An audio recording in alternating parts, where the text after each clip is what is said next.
Ay, magandang umaga kung anong araw niyo man 'to napapanood o hapon o gabi.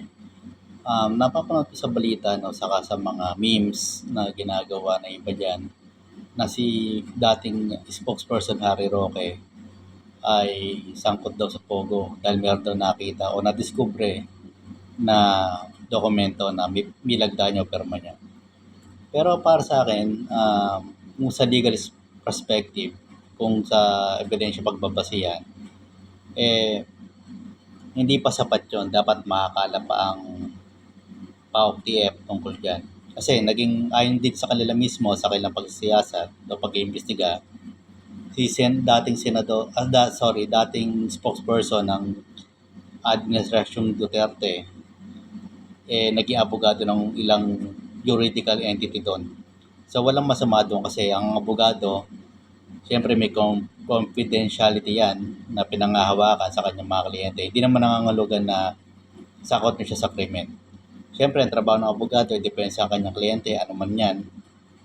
So dapat, kumalap pa ng matinding ebidensya tungkol kay dating spokesperson na Attorney Har Roque. Siyempre abogado rin 'yan, alam din niyan kung paano mag-ingat.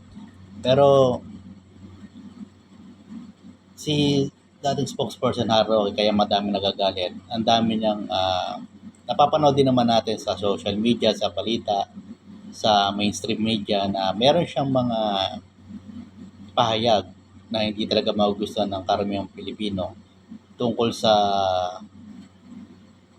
parang kumikilig siya sa China. Kasi yung dating Pangulong Duterte, ang policy niya ay kaibiganin ng China. So, siyempre, sinusunod lang niya yung dati. Tapos, ang hindi maganda, tulad ng mga pahayag niya na i-decommission ng BRP Sierra Madre, na nagsisilbi na barko na kumikilala sa soberanya ng Pilipinas na meron tayong pag-angkin dyan sa West Philippine Sea, sa mga bahura dyan, sa Ayungin Shoal, mga ganyan. Kasi pag dinicommission mo ang BRP Sierra Madre, ibig sabihin, hindi na siya pag-aari ng, parang retired na siya. Pwede ito mag-pose ng danger sa ating soberanya. Pwede siyang akyatin lalo ng Chinese Coast Guard kasi nga, decommission na siya ng Philippine Navy kung sakali. Kung susundin natin yung principle ni Attorney Harry Roque, dating spokesperson ni dating Pangulong Duterte.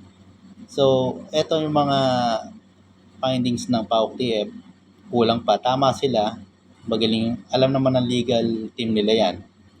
Sana, kung talagang sangkot si dating spokesperson Attorney Harry Roque, maaari din siya makasuhan dyan kung may maungkad pang mga ebidensya dyan. Pero tulad na sinabi ko, abogado siya ng korporasyon dyan. So, walang masama doon. Mababa pang ebidensya yung sakali. Dapat laliman pa ng PAOK-TF ang pag-iimbestiga kung gusto nila talaga mapatunayan na si dating spokesperson Attorney Harry Roque ang may kinalaman dyan sa Pogo, sa illegal na Pogo. So, hanggang dito na po muna yung opinion, commentary. Maraming salamat. Isang maulan na umaga sa inyong lahat. O kung anong araw nyo man ito kung anong oras nyo man ito napapanood nyo. Maraming salamat. Happy Friday.